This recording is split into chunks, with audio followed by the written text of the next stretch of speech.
রাজধানীর হাজারীবাগে আগুনে পুড়ে গেছে বহুতল ফিনিক্স ভবনের ৩টি ফ্লোরের অন্তত ২০টি কারখানা। ফায়ার সার্ভিসের ১২ ইউনিটের চেষ্টায় ভবনটির ৫, ৬ ও ৭ তলার আগুন বিকেল পৌনে ৫টায় নিয়ন্ত্রণে আসে। এ নিয়ে আলোচনা করতে রাজধানীর উত্তরা থেকে আমাদের সঙ্গে যোগ দিচ্ছেন ফায়ার সার্ভিসের সাবেক পরিচালক এ.কে.এম. শাকিল নওয়াজ। জনাব শাকিল নওয়াজ, আপনাকে স্বাগত জানাচ্ছি ইন্ডিপেন্ডেন্ট সংবাদে। শুরুতেই জানতে চাই, একটি ভবনে ৩ বছরে ৩ দফা আগুন লাগলো, এর দায় আসলে কার? আহ, ধন্যবাদ আমাকে আমন্ত্রণ জানানোর জন্য। এই দায় হলো সবার। প্রথম দায়টা নিতে হবে সরকারি যে সংস্থাগুলো আছে এদেরকে নিতে হবে। আর সামাজিক ভাবে যারা আমরা আছি, এখানে বিভিন্ন রাজনৈতিক যে বক্তব্য আছে, যে জনগণ আছে, তাদেরকে নিতে হবে।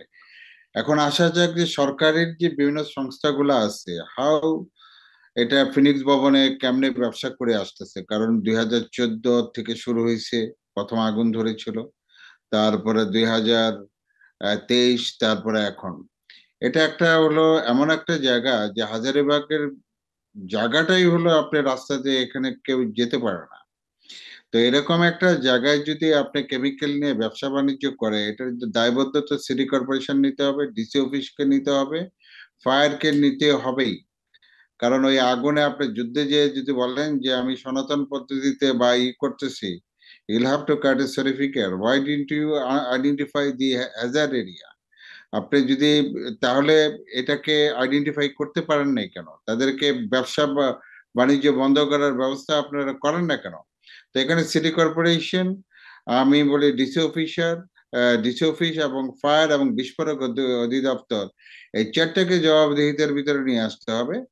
আর সামাজিক যে রাজনৈতিক যে ব্যক্তিবর্গ আছে, বড় বড় লিডার, এদেরকে নিয়ে আসেন।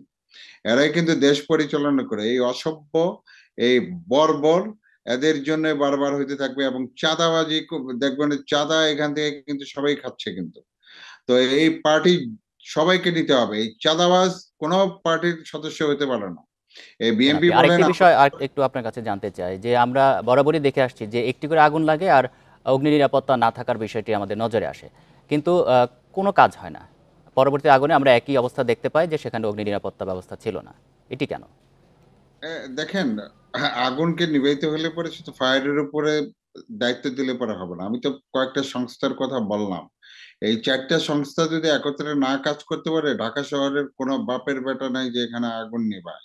কারণ এই দুর্বলতা হলে চারটা সংস্থার ভিতরে এক একজন এক এক রকম ভাবে কাজ করতেছে, কেউ কাকে কাকে মানেন না, কোনো সমন্বয়তা নাই, কোনো কিছু নাই। যার ফলে এই জিনিসগুলো হবে। আমি তো আপনাদের মিডিয়াকে বলবো যে আপনারাও এর দায়বদ্ধতা আপনাদের নিতে হবে। কারণ হলো যে এখানে আমাদেরকেও নিতে হবে। তো সবাইকে যদি আমরা এই দায়বদ্ধতা না নেই, তাহলে কোনো অবস্থা ফায়ার সার্ভিস তো খলনায়ক হবে। ও ওনার করার কিছু আছে এখানে। যারা যারা এই ফিনিক্স ভবনের মালিক হলো হুমরা চোমরা, যারা ব্যবসা করতেছে হুমরা চোমরা, এরা আওয়ামী লীগের লোক, এরা বিএনপির লোক, এরা জামাতের লোক। আপনি কি করবেন? রাজনৈতিক যদি সদিচ্ছা এখানে না থাকে, কারণ বাপের শক্তি নেই এখানে করার জন্য। এই রাজনীতিবিদদের আগে ঠিক করেন। আর যে যারা সরকারি সংস্থা যারা আছে তাদেরকে ঠিক করেন। অথর্ব লোক এগুলো বের করে দেন আপনারা। যদি কাজ না করতে পারে এখান থেকে বের করে দেন, জবাবদিহিতার ভিতরে নিয়ে আসেন। তাহলে কিন্তু এই জিনিসগুলো হবে। তা না হলে পরে এটার কিন্তু হবে না।